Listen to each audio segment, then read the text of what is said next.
मध्ये प्रथमतः बोगद्याच्या संदर्भामध्ये मी माननीय मुख्यमंत्री महोदयांना दिनांक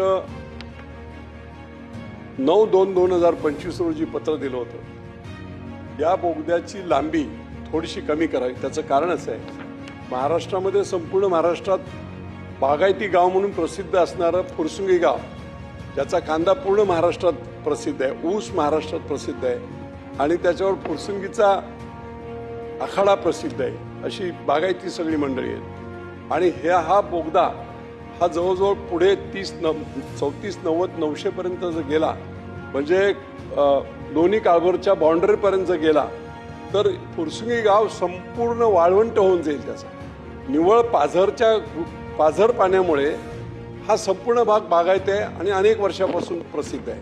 आणि म्हणून मी मुख्यमंत्री महोदयांना विनंती केली होती की हा बोगदा 3 TMC पाणी, समजा हे 2 किलोमीटर कमी केलं तर काय वाचून 100-200 MCFT 300 MCFT कमी जास्त होईल, पण त्याच्यामुळे निश्चितपणे ही जमीन वाचावी म्हणून तो बोगदा कमी करावा अशा प्रकारचं मी पत्र दिलं होतं। त्या पत्राला माननीय मंत्री महोदयांचं उत्तर आलंय।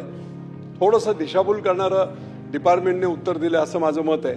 आणि म्हणून या बाबतीमध्ये संबंधित शेतकरी आणि तिथले प्रमुख लोक यांच्याशी मंत्री महोदय, माझ्यासकट राहुल कुल, आम्ही सगळे एकत्र बसून या बाबतीत फॅक्ट काय आहे त्या बाबतीतली चर्चा करून एक जर घेतली तर आपल्याला वस्तुस्थिती माहीत पडेल आणि योग्य निर्णय।